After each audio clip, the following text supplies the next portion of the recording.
doing? What time is it? Well, it's actually just gone 11 o'clock, my friend. So it's been about 5 minutes since there's been some game industry BS. Good, because we've got a bit of a story to throw in here, because you can't go longer than, let's say, in reality, 3 months before some ridiculous CEO Impossible. Can't be passes done. the baton of BS between themselves to claim the crown of ridiculousness. I should also say I'm Scott Taylor, but this is Ewan Patterson right here. Because Unity, which is the popular game platform, the game engine, have announced that they want to start charging developers for installs. Unity is a hugely popular, malleable game engine used in everything from Pokemon Go to Ori and the Blind Forest, Cuphead, Fall Guys, etc. And likely because of that popularity in the modern day, Unity would like to introduce a runtime fee so that every time you install any game that uses the Unity game engine, the developer gets charged. Now, this has led to a huge backlash across the last couple of nights. Unity's dove in there going like, oh, this is what we're actually going to be doing. Trying to sort of, what's the opposite of fanning the flames? Cupping the flames? Yeah, controlling the flame. Controlling the flames. Yeah. Keeping the flames to themselves. Like Pyro in the X-Men. Yes, yeah, if only they could, to try and fully get them back under control. So initially they were going to charge developers after every installation, but like I said, following the huge backlash across the last 30 or so hours, Unity have now said they won't charge developers multiple times for the same game's installation, but they are still planning on charging for the first. This, if it goes through, would have a huge impact on financing games across the board, as Unity have said they would also charge platform holders like Xbox and Sony directly for the likes of Game Pass, PlayStation Plus, for when games are on subscription models, and the installation happens through there as well.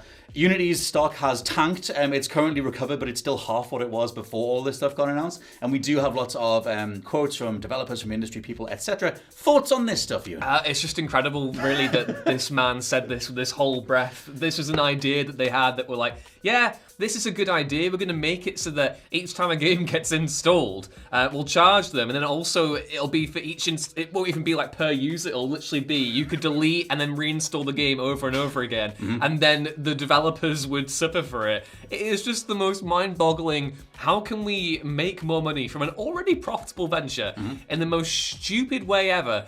It's just, it's bafflingly terrible leadership, and I can't believe stuff like this keeps happening. I'll tell you what, I'm losing my grip, man. I almost give it to them for like ingenuity. Like, I would never have seen this coming. Like, it's weird that they always find a way. Like, I made the joke when we opened the news that there's always something. There's always some additional wrinkle to, and it's additional monetization wrinkle to the way that we all do business. Unity's business was ticking over fine. Like, Unity, Perfectly good engine. A perfectly good engine. Unreal Engine, obviously one of their major competitors. Like, you talk about popular game engines overall. Unity's not had a bad word said about them in as long as I can remember. And it's just one of those things where, like I said, it almost points for ingenuity that you find a way of tagging an additional fee on what if we charged people, the developers, for when people actually play their games. Like, it's almost diabolically put your fingers together, evil levels of thoughts. Proper Acme boardroom. Yeah. Like, have you ever seen Looney Tunes Back in Action when Steve Martin is like cackling at the next evil scheme?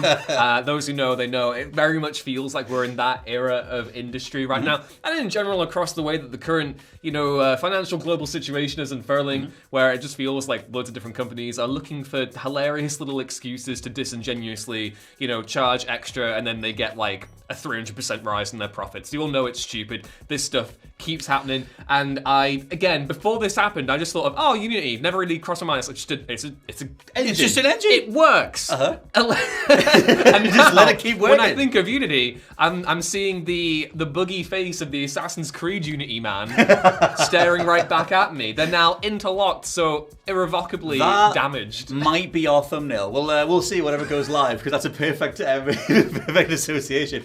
So like I said, we have various developers and industry people weighing in on this. Cult of the Lamb developer Massive Monster have threatened to delete their game entirely over the changes. They said they tweeted out. We'll do it. We'll do it. Don't make me kill my boy. But that's what they are happy to do. Whether or not this was a joke, but they did tweet out saying, buy Cult of the Lamb now because we're deleting it January 1st. They've done an update in general just saying that the various changes to the monetization model isn't something that they want to stand with. And like I said, various other developers have weighed in. The Game Awards, Jeff Keighley said this whole thing is a joke, even though obviously he's in charge of Summer Game Fest, Opening Night Live, the Game Awards, obviously various games, various sponsorship deals that are linked with Unity and using Unity. But I like the fact that even he's weighing in, going, this is ridiculous. The Dorito Pope himself. And so also Slay the Spire developers Mega Crit, they've said that this change is a violation of trust. And although they've spent 2 years developing their next game, they will be migrating to another engine if the changes aren't completely reversed. They said, we've never made a public statement before. This is how badly you effed up. Agro Crab, which are the devs that make or are making another Crab's Treasure, which is the crab souls-like. Big day in the crab community. Huge day in the crustacean community. But yeah, if they've said that if this continues, that they will also be looking to change their engine, which isn't something they want to do because of the massive financial cost and the amount of time invested in the development itself. They apparently have since spoken to Unity. This whole thing is unfurling as we talk about it. But they said they got on the phone to Unity and didn't come away with renewed trust in Unity or in the policy. But they do think, and they said they think it's still total ass. But they do say that allegedly a lot of real answers are coming to a lot of speculation and misinformation, and that those things are on the way. There is still even more to this, but still, the general sort of thoughts on trying to get a game off the ground and then being charged when anyone responds to it is ludicrous. Yeah, especially for like these indie developers who, you know, they're not the big boys in the industry. They depend on like stuff like Unreal and Unity, you know, accessible software that they can use to build these games. And it is just another little punch in the old stomach for these guys, and it's just kind of really ridiculous.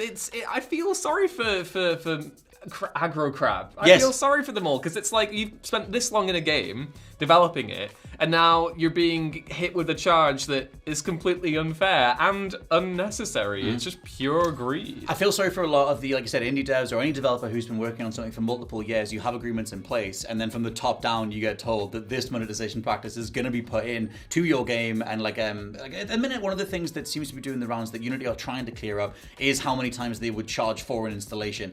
One of the immediate things was that idea of someone downloading a game, deleting it, reinstalling it, almost like a review bombing approach to bankrupt that developer. They've said that couldn't happen. Just one little random guy in his room. Just determined.